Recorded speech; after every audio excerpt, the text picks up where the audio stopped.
तो सबसे पहले नॉस्ट्रो अकाउंट का एक थोड़ा सा थियरी पढ़ते हैं, उसके बाद हम लोग आगे वर्किंग समझते हैं। बेसिकली वी अंडरस्टैंड दैट से कि इंडिया में we have State Bank of India, United States of America में we have Bank of America. There is a company in India, let us say XYZ, और उन्होंने goods import किया है from a company called Johnson Incorporation. For the import of the goods, XYZ is required to make the payment of $10,000. ये $10,000 का payment करने के लिए XYZ ने स्टेट बैंक ऑफ इंडिया को अप्रोच किया। $10,000 के इक्वलेंट रुपीस XYZ पे करने को तैयार है। XYZ ने इतना पेमेंट किया।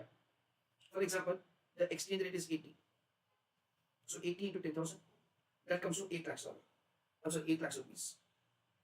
उन्होंने 8 लाख रुपए दिए और XYZ क्या बोलेगा, मेरे सप्लायर का बैंक अकाउंट डिटेल्स ये है, आप उनके अकाउंट में $10,000 जमा कीजिए।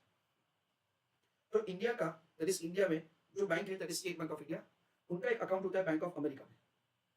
तो वो बैंक ऑफ अमेरिका के उनके अकाउंट से ये $10,000 जॉनसन इनकॉर्पोरेशन के अकाउंट में ट्रांसफर करेंगे। यहाँ पे उन्होंने क्या किया, 8 लाख रुपए ले लिए किससे, XYZ कंपनी से, और उसके सामने वो क्या करेंगे, $10,000 का पेमेंट करेंगे।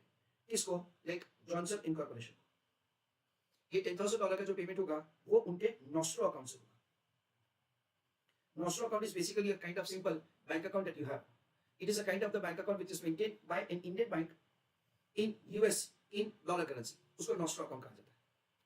सो let us read now the information और kind of explanation which they have provided to us. Nostro, उसके बाद वॉस्ट्रो एंड लॉरो भी है, वो क्या, वो भी हम लोग थोड़ी देर में समझते हैं। In interbank transactions, foreign exchange is transferred from one account to another and from one center to another center. Therefore, the banks maintain 3 current accounts in order to facilitate the quick transfer of the funds in different currencies. These accounts are one, nostro, यानी हमारा account उनके bank में, vostro, यानी वो लोग जो हमारा account पे पे करते हैं, that is called vostro, and third is loro, meaning ours, yours in there. देखो कई बार क्या होता है कि जो छोटा छोटा बैंक है, वो छोटा छोटा बैंक अपना खुद का फॉरेन करेंसी का अकाउंट रख सकते नहीं है। जैसे कि स्टेट बैंक ऑफ इंडिया ने बैंक ऑफ अमेरिका में अकाउंट रखा हुआ है, और कोई एक छोटा सा कोऑपरेटिव बैंक है, that cooperative bank may not have it's independent account in bank of America. तो उस केस में ऐसी बैंक्स क्या करती है, स्टेट बैंक ऑफ इंडिया के जो नॉस्ट्रो अकाउंट है उसका यूज करती है for the purpose of transfer of the funds. उसको लॉरो अकाउंट कहा जाता है। These accounts are nostro, vostro and loro, meaning are your and their. A bank's foreign currency account maintained by a bank in foreign currency, in foreign country, and in that home currency of that country is known as the nostro account. So this is important. A bank's foreign currency account in State Bank of India का dollar currency में account maintained by the bank in foreign country, यानी maintained by the State Bank of India in United States of America in the home currency of that country is known as the nostro account or our account with you. That is what it says. For example, an Indian bank's Swiss account with Bank of Switzerland. Vostro account is an account which is held by foreign bank. यानी Bank of America जो हमारा account रखती है उसको Vostro account कहा जाता है. Vostro account is an account which is held by a foreign bank with a local bank.